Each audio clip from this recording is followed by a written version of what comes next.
Alhamdulillah sebelum kita pembukaan monggo kita lanjutkan membahas tentang tersebut. Ingat lagi Bu Sulaiman kadang ngomong pas ini ya tadi ya semangat berapa pas ini? Enggak apa-apa. Pas kata. Kalau ini terakhir di penerus Allahumma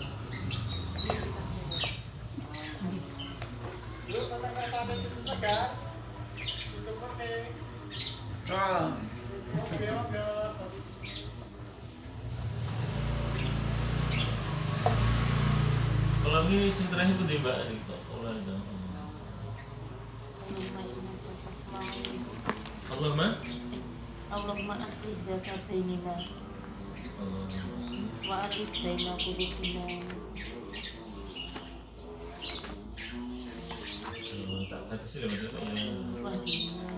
Allahumma aslih dzata bainina wa alif baina qulubina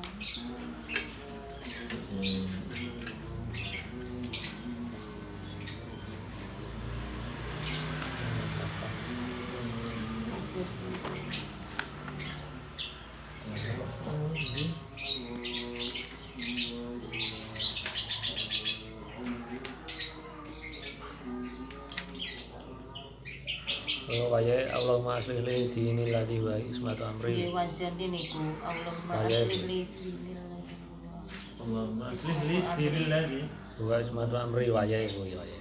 oh gini Waalaikumsalam Mas empuk kok jadi empuk ini aku tambahin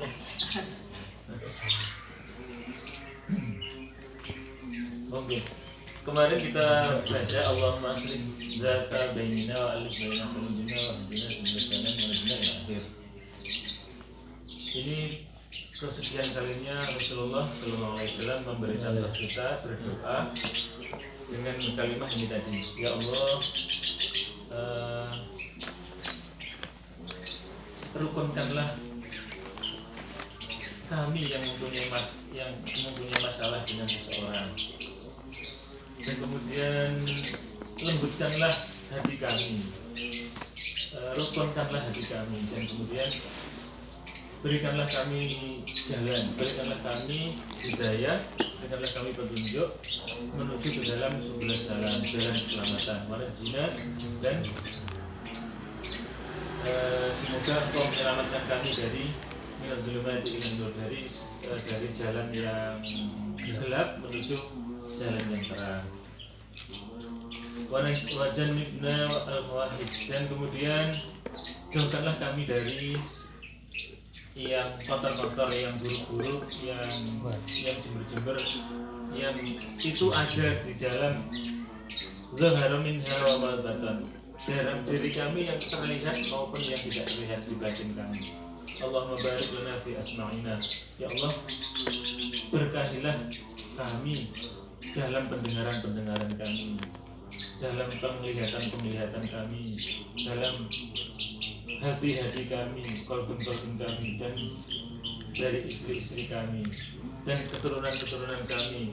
Wa tub 'alaina innaka antat tawwabur rahim, dan jadikanlah hamba orang yang bertaubat, dan sesungguhnya Engkaulah zat sebaik-baiknya yang penerima taubat, yang maha murah. Dan jadikanlah hamba kami ini menjadi orang yang pandai bersyukur atas nikmat-nikmat-Mu yang telah jelas, yang telah kami terima, yang telah kami rasakan. Wa atim maha alaina, dan sempurnakanlah nikmat-nikmat itu kepada kami. Hakim an Anas an Ibn Mas'ud. Jadi seperti itu kita bahas kemarin, agak panjang lebar sehingga hanya satu tapi kemana-mana. Jadi buat pesan pulau kali ini salah ini pun menajamkan Allahumma duhusya Allah aslih mukim bagusi panjenengan li kumatan kaulah ini dalam agama kaulah alladzi nyatakan zat dua kang utawi alladzi itu ismatu amri, pangreksa perkara ingsun.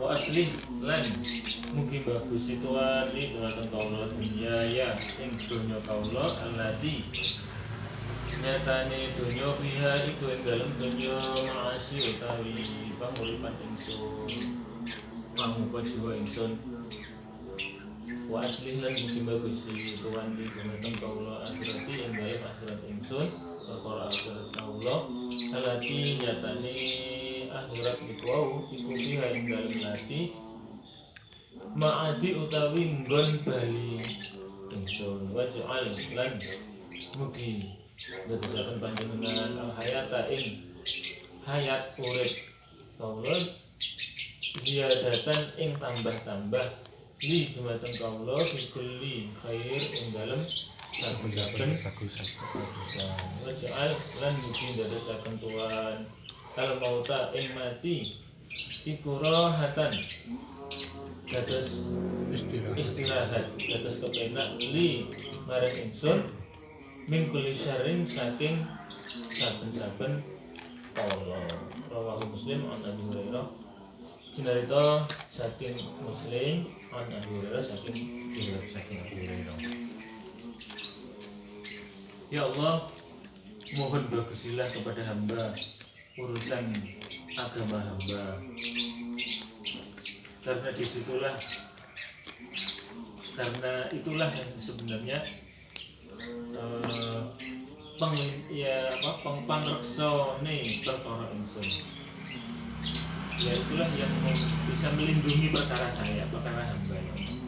Waslihi dunia lagi dan kemudian mohon baguskanlah urusan hamba dalam dunia, karena dunia itu adalah penghidupan hamba ya Allah. Wa aslih li akhirati lati biha mu'adu dan mohon baguskanlah kepada hamba urusan akhirat hamba ya Allah, karena itulah tempat berbalik ingsun, tempat kembali hamba, dan jadikanlah hidup hamba ini menjadi bertambah-tambah ya Allah dalam urusan setiap kebaikan. Waj'alil mauta rahatan min kulli syarr, dan mohon jadikanlah mati hamba kelak itu menjadi istirahat, peristirahatan yang indah dari segala keburukan hamba, dari segala keburukan maknanya. Terus nilai pertama, Allahumma aslih li dinilani wa asmatu amri. Terus kados doa yang barusan kita baca di sini yang merupakan ijazah kita dari guru kaula itu ternyata mendasar kepada hadis ini, salah satu petikannya. Jadi ya Allah, ini contoh yang dicontohkan kesekian kalinya Rasulullah memberi contoh kepada kita untuk berdoa, ya Allah, Allahumma aslih li dini lazim wa asmati amri.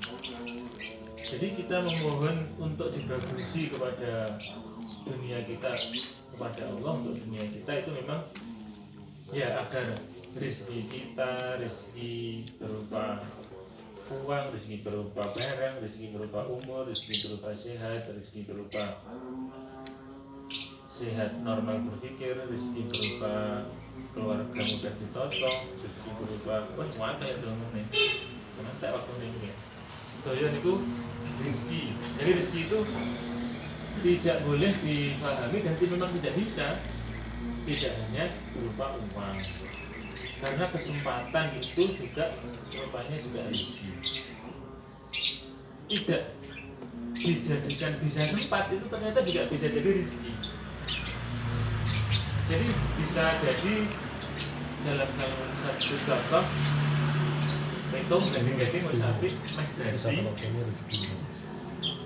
terus mari ngono wis ketok badine sakmene, terus mari ngono enak perkara sing iso membatalkan. Mari ngono anake kecelakaan, orang mungkin orang ngurusi anak harus ngurusi ketok orang mungkin. Akhirnya batal gitu. Padahal wis perkiraan oleh tadi sakmene wis benar.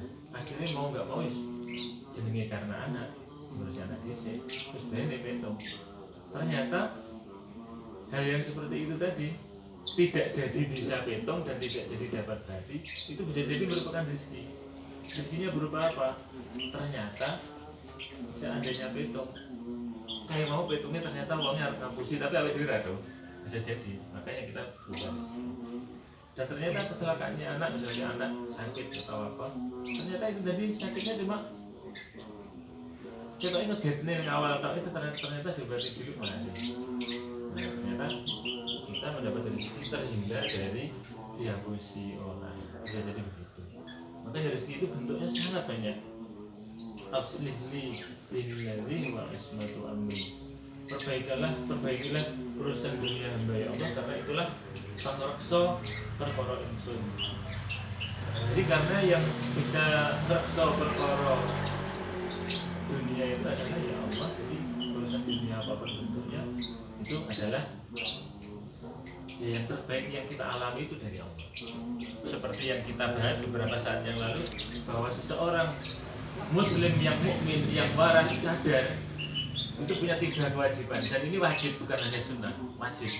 Pertama, ketika kita melek pertama seperti yang kita bahas kemarin, kewajiban pertama adalah kita harus yakin pertama itu apapun yang kita alami setelah ini melek kedua, melek ketiga, urusan pertama kedua adalah yang terbaik kepada kita dari Allah.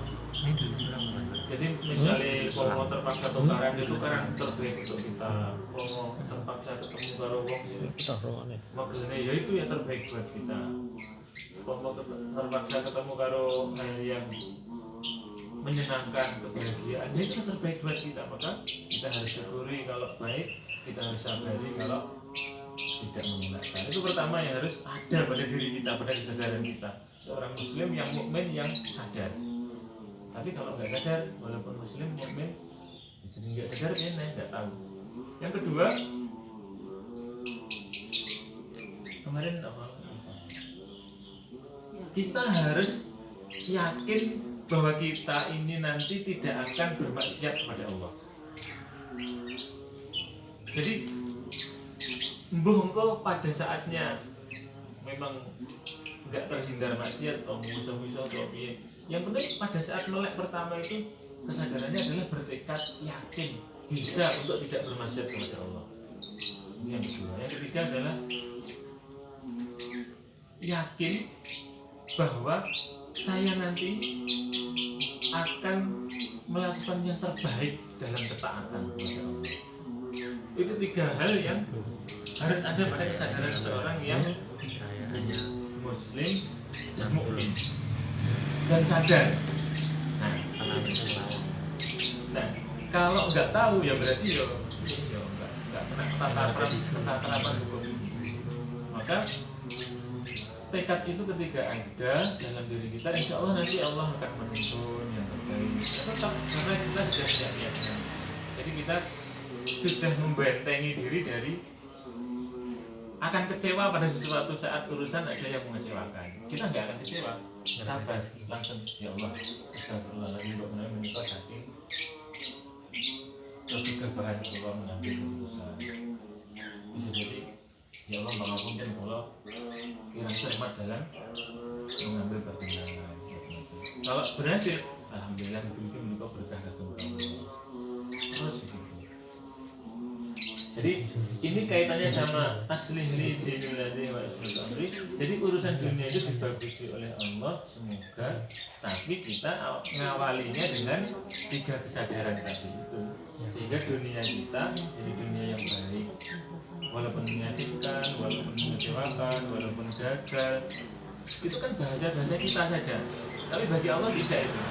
Tapi kita belum menjangkau ke sana karena pengetahuan Allah itu jauh daripada kita, sehingga istilah gagal, mengecewakan, menyakitkan itu insya Allah akan terkikis sedikit demi sedikit akan pudar, walaupun nggak hilang, akan pudar citranya, kesannya pada diri kita kalau kita meningkatkan diri pada 3 hal tadi. Insya Allah ya. Wa aslih li dunya yallati itu tadi urusan dunia agama, maaf urusan dini itu urusan agama. Jadi ketika agama itu terkerucutkan pada 3 kesadaran itu, maka insya Allah urusan agama kita selama kita baru melek tadi, melek kedua, melek ketiga, keempat dan seterusnya insya Allah akan dibagusi oleh Allah. Terus mohon untuk dibagusi urusan dunia kita, karena dunia itu adalah pamuja jiwa kaula ya Allah. Bagusilah urusan dunia hamba ya Allah, karena dunia itu adalah penghidupan hamba. Jadi niki mboten kok menerangkan kepada Allah belum paham, mboten ngoten. Jadi maksudnya ini adalah membimbing kesadaran kita untuk bisa tertib dalam matur menyampaikan dalam kalimat doanya itu, sehingga yang pertama kita pertamakan itu urusan agama. Baikilah agama hamba ya Allah. Kedua, baikilah dunia hamba ya Allah. Karena dunia ini hanya sementara, walaupun kita isui, tapi bukti bahwasanya dunia itu sementara dan sebentar. Ketika seringkali saya tanya kepada orang yang sepuh-sepuh, kalau yang muda-muda enggak, yang sepuh-sepuh yang saya pandang sudah lama hidup, itu ketika saya tanya, Mbah, yang tadi benar rumah urip niku pun suwi napa dereng, Mbah? Wah, ya ora ki rumah saku. Padahal umur iki saiki ya wis sakmene. Rumah saku lho tas. Kaya tas zaman perjuangan kalau perang kaya wis kayak zaman ini. Jadi sangat jarang orang itu yang memang merasa lama hidup, itu sangat jarang. Itu bukti bahwasanya nasihat para ulama, urip kuwi dulu, dunia itu sementara dan pendek. Saya juga merasakan rumah saku ya cik barusan tamat aliyah kayak wis santai. Jadi ya memang begitu itu. Jadi urusan dunia mohon dibaiki ya Allah, karena itu penghidupan hamba. Jadi yang pertama urusan dan agama, yang kedua urusan dunia. Wa aslih li akhiratil lati fiha ma'adi. Ya Allah, kemudian yang ketiga bagusilah, mohon bagusilah urusan akhirat hamba, karena itulah tempat kembali hamba. Jadi urusan akhirat itu urusan yang sangat panjang, lebih panjang daripada urusan dunia. Seperti yang sering kali kita ulang-ulang, akhirat itu dimulai pintunya dari alam barzah, kemudian dibangkitkan di mahsyar, kemudian ada penantian panjang karena sekian triliun manusia antri untuk dihisab, kemudian sampai panggilan entah berapa ratus tahun namanya, kemudian hisab itu nanti entah hasilnya bagaimana, nanti kita akan dikasih buku kanan atau kiri gitu, kemudian lewat Shirathul Mustaqim, kemudian pintu surga, kemudian surga dan neraka kita masuk. Masya Allah, semoga semuanya dibimbing Allah menuju jalan surga itu. Nah, sepanjang itu masing-masingnya bisa jadi sepanjang usia dunia. Di barzah, di mahsyar, di mizan, di sirat itu ya enggak udah suwi maksudnya, tapi ya bro. Kemudian di antrian di pintu surga atau di neraka. Nah, kalau di neraka itu cepat kok, kepleset ke Shirathul Mustaqim langsung neraka. Tapi di surga itu enggak langsung, karena cek nunggu dhisik gitu. Cek nunggu bro, katanya dhisik. Ngomong menyelah ya. Iya, enggak. Yang sirat itu kan kalau di Al-Quran tidak banyak dikutip. Nah, Justru orang itu kan semuanya bakal masuk neraka katanya di surat Maryam ada begini. Nah, tapi ini agak berbeda dengan tapi gitu. gimana? Terus kemudian tapi di banyak tempat neraka itu tidak melalui sirat, tapi langsung diambil ubun-ubunnya, diambil kakinya, dilempar ke neraka gitu. Tidak kok. Sirat itu tidak banyak ceritanya gitu. Orang diambil entah kakinya, entah tangan, entah ubun-ubunnya diseret atau dilemparkan gitu. Modelnya begitu kan, tidak sudah terceblok, apa ceblok ini dijemput paksa, dilempar paksa. Dan iya, itu memang ilustrasi dari drama-drama akhirat yang kita tahu persis jelas enggak, Mas. Jadi ada ilustrasi-ilustrasi di berbagai kitab, gambaran-gambaran bagaimana nanti detailnya di akhirat, tapi ya memang berbagai versi. Tapi yang jelas itu kan ada, kita yakin aja. Yang keduanya itu seperti yang ditanyakan Mas Andi dulu, mirip. Sebenarnya Shiratal Mustaqim itu apa yo jembatan, ada jembatan, kemudian cilike kaya rambut dibelah 7, terus liwate piye ngono kuwi, terus enek sing cepet, enek sing suwi, enek sing kepleset. Ini rambutnya apa sih? Apakah begitu? Benar begitu, nyata begitu nanti, ataukah seperti yang satu pendapat yang mengatakan Shiratal Mustaqim ya agama Islam ini, ya keyakinan akidah Islam ini. Jadi ketika akidah Islam ini, Islam kita proporsional, bagus, benar, dan standar atau mawon istilahnya. Nah itu nanti segitu saja akan masuk surga. Apakah begitu? Dulu kan pernah tanya gitu, saya ingat kaitannya sama pertanyaannya Mas Fuad. Nah pertanyaan itu sudah menjadi setengahnya jawaban saya waktu itu. Jawabannya bagaimana? Jawabannya Shiratal Mustaqim itu ada di akhirat kelak. Wujudnya piye wallahu alam, tapi yang jelas ada itu. Tapi sekarang baru cerita. Nah, Shiratal Mustaqim itu keadaan eratnya berhubungan dengan diri kita. Nah, diri kita yang berkaitan dengan Shiratal Mustaqim itu kan berurusan dengan isa lewat atau ora gitu ya. Nah, itu yang kelak masih cerita. Nah, sekarang ini kita berada di kenyataan yang bernama dunia. Di dunia itu ada agama Islam. Di agama Islam diajari akidah, diajari syariat, diajari muamalah, diajari bagaimana bertasawuf dan seterusnya panjang lebar. Bagaimana lewat ilmu tafsir, ilmu hadis dan mantik balaghah dan seterusnya panjang lebar juga. Ya itulah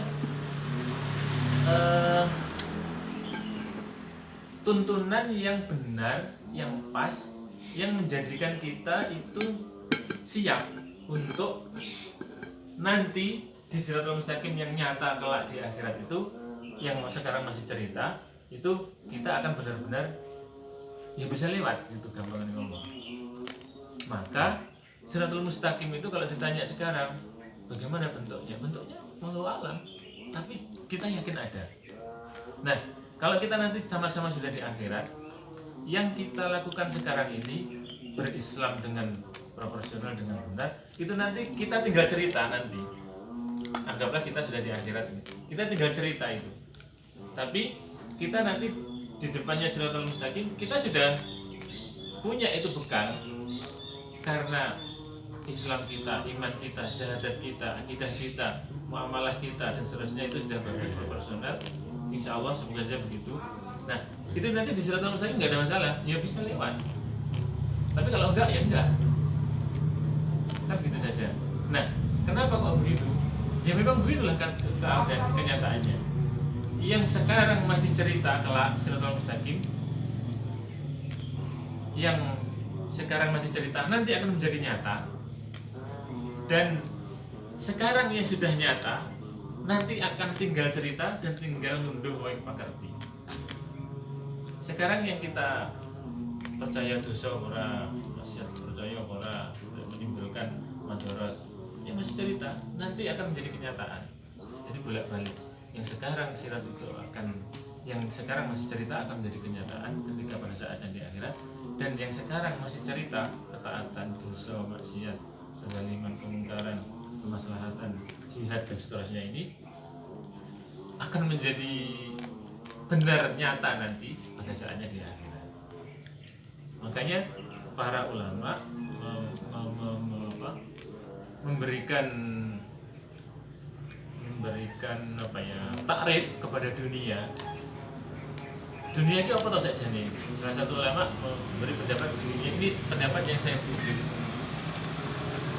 Dunia ini adalah akhirat yang sudah nyata. Kenapa kok begitu?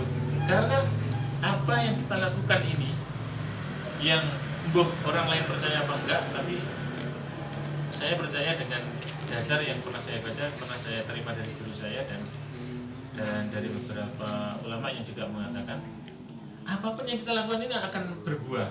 Kalau kita melakukan kebaikan akan berbuah kebaikan. Kalau kita baik pada orang, orang baik pada kita, kan gitu. Yang kena-kenaan.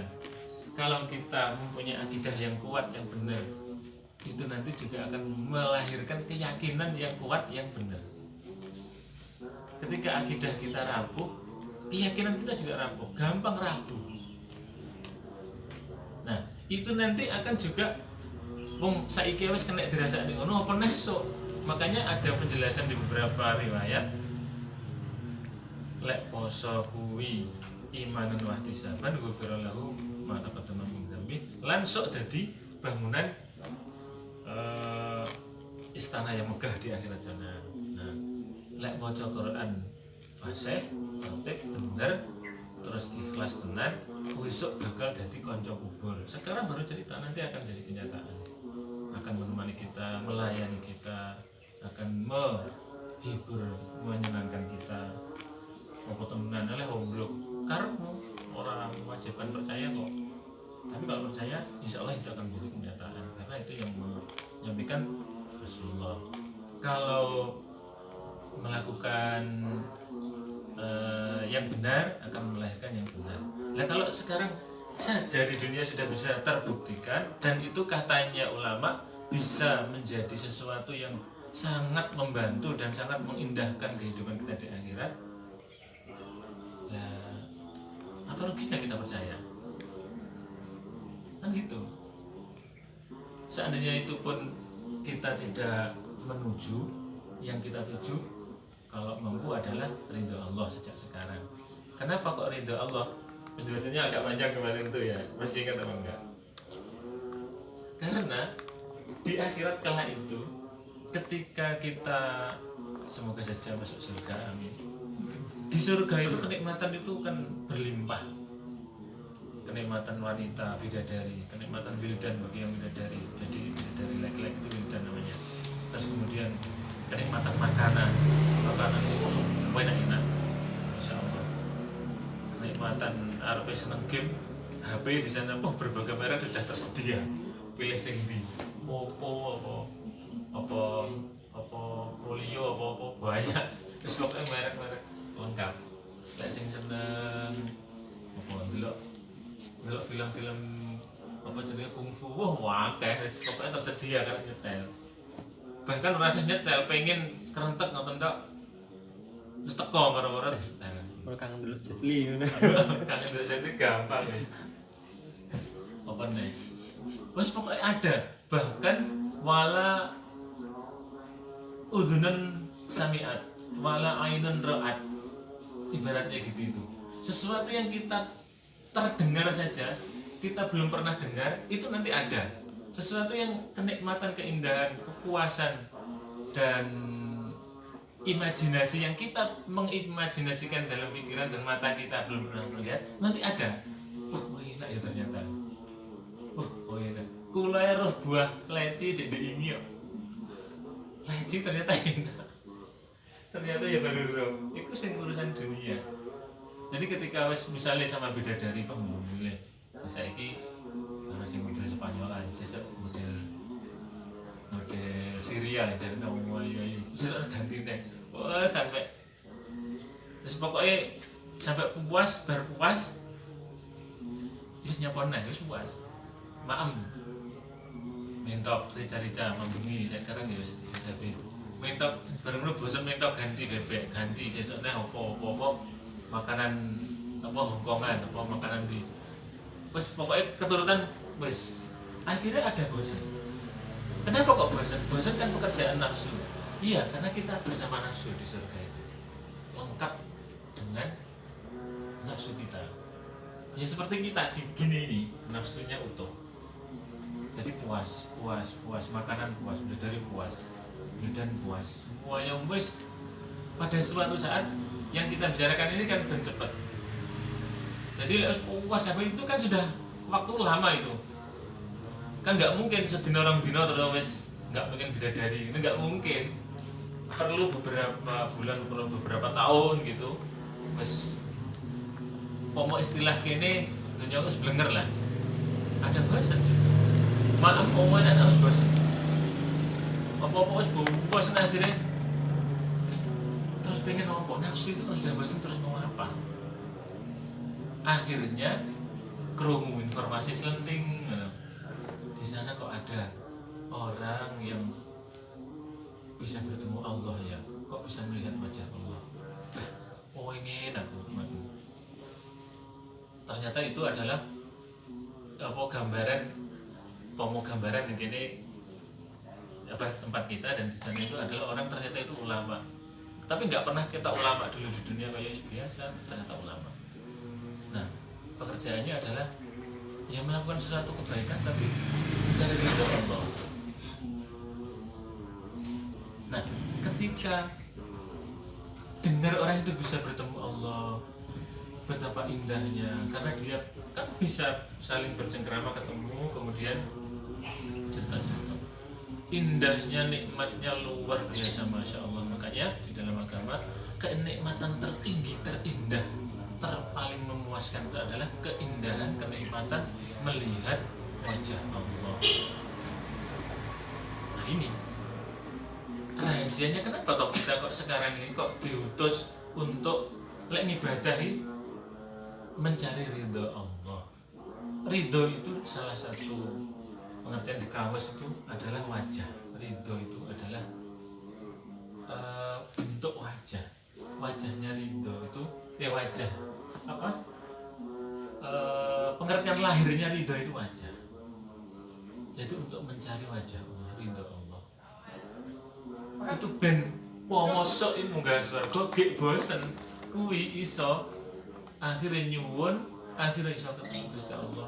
Makanya jangan dikira orang masuk surga itu kok marem kabeh, jangan dikira. Banyak orang yang masuk surga itu menyesal kelak. Karena apa? Karena itu nggak bisa melihat wajah Allah. Susah luar biasa. Susah dan susah wis. Dan itu tidak terhitung berapa tahun, berapa lamanya. Kenapa? Karena di dunia ketika beramal dan film atau paling gugur di kewajiban, itu paling waktu unggah titik motivasinya paling dicontoh bocah-bocah. Ya wis apik. Ini tidak membahas apik enggak apik. Wis apik, tapi perempas. Apa nih elek motivasi nih luwih elek daripada itu. Untuk konspirasi, untuk suatu target kejahatan ke depan, wadah ya, jauh dari itu, jelas salah hal itu. Ini kita bicara yang sudah apik, yang sudah kelihatannya bagus dan mulia. Makanya ditanya apa tuh kan ridho Allah. Gitu itu kira-kira jawabannya. Dan itu memang kita nggak dapat apa-apa sekarang. Melakukan sesuatu kok misalnya pengen bekerja keras ben oleh hasil akeh nggih nyeneng nih anak bojo. Apa salah? Mboten salah. Apa ya wis apa ora ibadah. Tapi lek ridho Allah nyuwun apa golek ridhone Gusti Allah kuwi keri ya ora oleh. Sehingga inilah yang kadang-kadang perlu kita sampaikan, dan ini akan sampai ketemu dan baru akan teko sampai membahas itu kalau kita berkumpul dalam acara yang private seperti ini. Kadang-kadang di dalam penjelasan beberapa penyajian itu tidak disampaikan.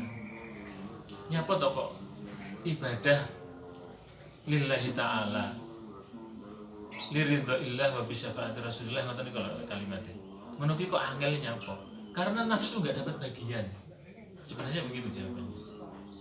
Misalnya saya melakukan yes ngene iki ya wis rasah nyenengin. Ketoke kula ngaji maca. Yang terdapat di hati saya enggak tahu.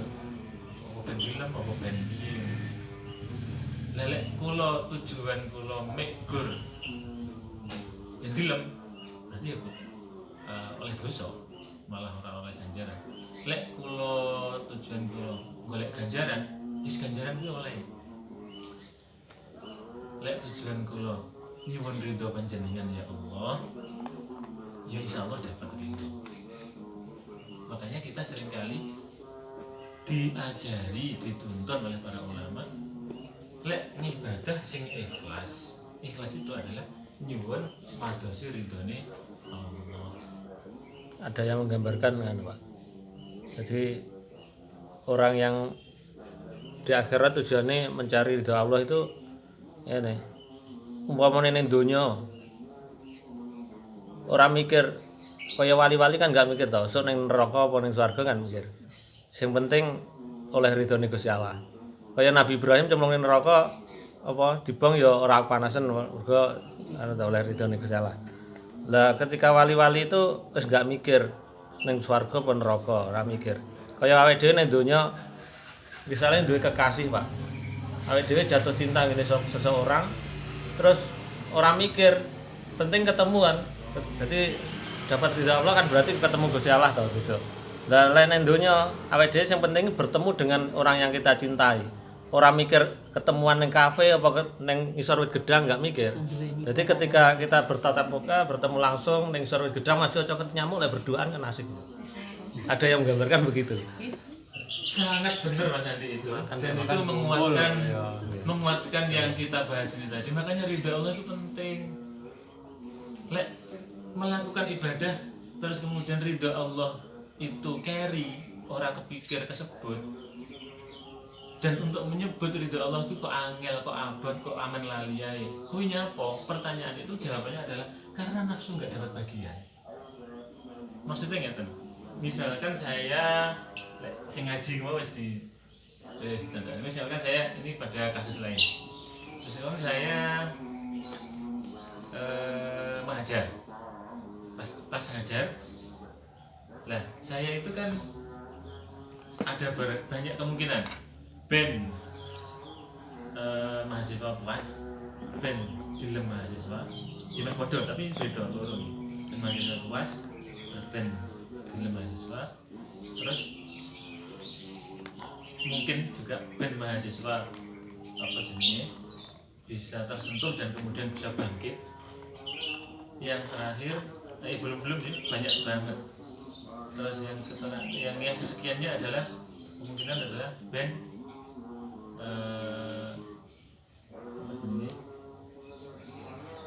terus pokoknya akeh banget. Antara akeh banget itu orang bisa bayangkan kuwi enak sebenarnya ada yang salah gitu. Nah, ketika saya terjebak pada motivasi yang salah, berarti saya mendapat yang salah. Kalau saya mendapat motivasi yang baik, yang benar, saya akan mendapatkan yang benar, yang pahala. Tapi kalau saya apapun meskipun benar, carry niatku tidak mencari ridha Allah, tidak dapat itu tadi ridha Allah. Gitu. Jadi ridha Allah itu sulitnya di situ itu. Minimal kita eling-eling, kita sebut di lisan. Syukur sampai kesadaran. Kalau ilustrasinya Mas Andi tentang kekasih, makanya itulah kita dituntun kepada kita semuanya kalau beribadah itu motivasinya yang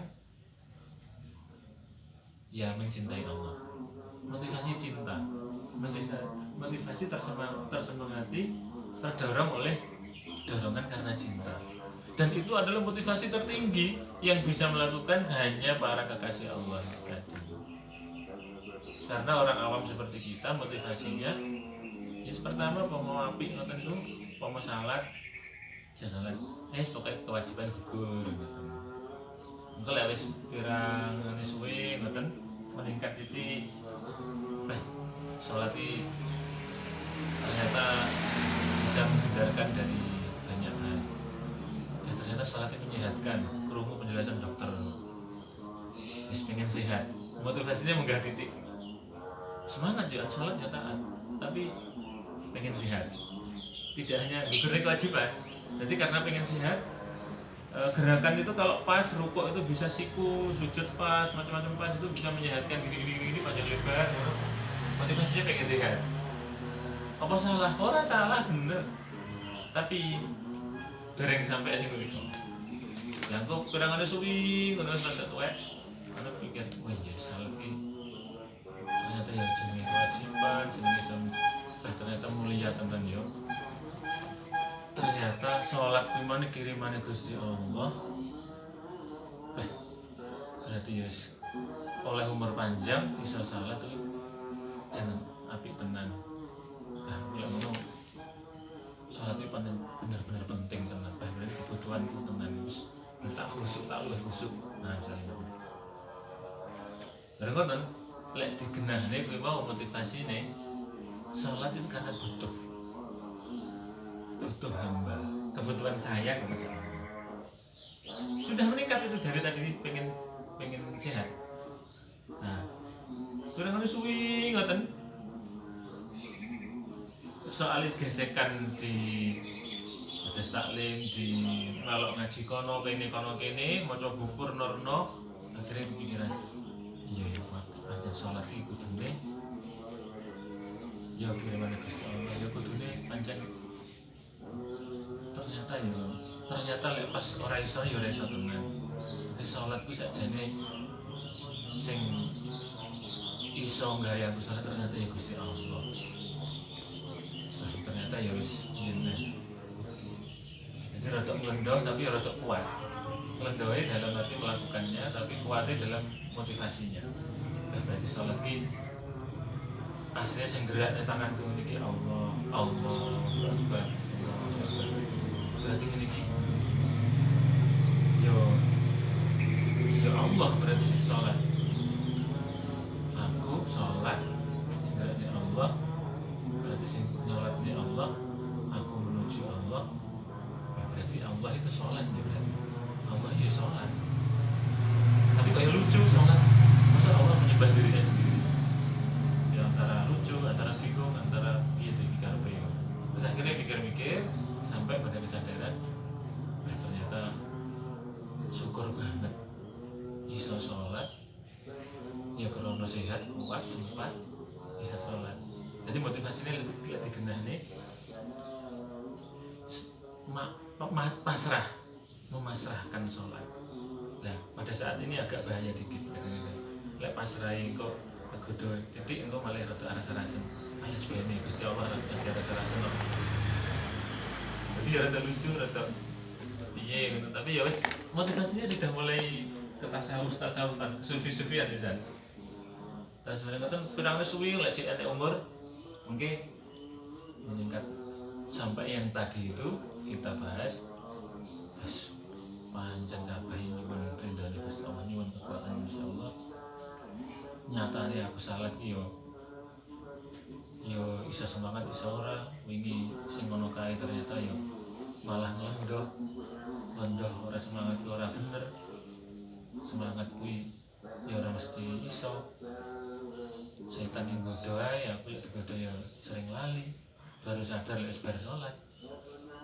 Akhirnya ya Allah nyuwun kekuatan panjenengan mugi mimil kiyataken kula njaga istiqomah kula. Akhirnya niku wae sampai pada motivasi ya Allah nyuwun ridho panjenengan ya Allah nyuwun ridho panjenengan. Akhirnya sampai baru bahwa saya ini hamba, panjenengan itu Allah, Tuhan hamba. Hamba ini punya kewajiban melakukan yang terbaik dilakukan, jadi mencari ridho Allah. Jadi nafsunya sudah terpinggirkan agak jauh bisa. Dan itu tadi hanya ilustrasi sekian banyak motivasi orang beribadah.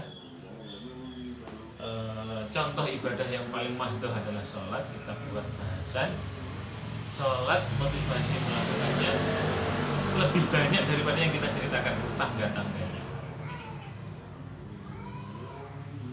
Dan itu tangga pertama yang harus kita ikuti adalah untuk sampai pada tangga yang itu biasanya memang harus melewati pokoknya sholat dulu gitu. Gue baru mulai sholat mempelajari bacaannya sholat. Orang mempelajari bacaannya sholat baru sholat, enggak. Sholat dulu saisa-isane baru sing tak waca ki apa ta artine. Wis ngerti artine sing tak waca ki piye to menghayatine. Lah iso menghayati piye to merasakan dan kemudian mengaktualisasikan dalam praktek kehidupan. Lek wis ngoten niku mulai titik-titik bisa munggah sampai innas salata tanha 'anil fahsya'i wal munkar. Salat itu bisa menghindarkan kita dari fahsya wal munkar, perbuatan yang keji, buruk dan mungkar, dan yang salah, yang mungkar, yang tidak maslahah. Tapi kalau bukti di dalam kenyataan banyak orang yang kelihatan sholat tapi masih melakukan fahsya wal mungkar, bermasalah berarti itu orang dalam sholatnya. Makanya seringkali jawaban pada setiap kali ada pertanyaan, berbagai macam pertanyaan, memperbaiki ekonomi keluarga gitu, perbaiki sholatmu. Dendam oleh bojo gitu, perbaiki sholatmu. Setelah bojo Dendam oleh bojo, perbaiki sholatmu. ya orang itu Ben stabilitas masyarakat ini apik, tertata, ideal, harmonis seperti itu. Perbaiki sholatnya masyarakat. Iya toh, ben iso politik ini ben iso apik yang bener ruwet terus. Perbaiki sholatnya pelaku politik. Iya toh, mimpin ini ben iso pas orang kita cengeng, orang iso ngambil keputusan. Orang ketok arogan tapi yang tegas loh. Perbaiki sholatnya pemimpin itu. Jadi banyak masalah yang jawabannya adalah perbaiki sholat. Makanya sholat itu adalah tiang agama yaitu, sehingga sholat itulah yang kadang kita memang harus ngupokoro. Jadi kita ini belum ada yang sempurna sholatnya. Mbuh bacaan nih, mbuh piye motivasinya, mbuh piye niate, mbuh piye pada prosesnya aku mau ketok apik ning awal kok ning tengah-tengah terganggu piye apa iya apa ora gitu. Nah itu ada tugas kita masing-masing, semuanya ini punya tugas untuk memperbaiki sholat kita. Sampai pundi nih kok kediawan tekan dindi kalian. nah, menyambung dengan hadis berikutnya yang berusaha dengan cinta. Waj'alil hayata ziyadatan li fi kulli khair, dan mohon jadi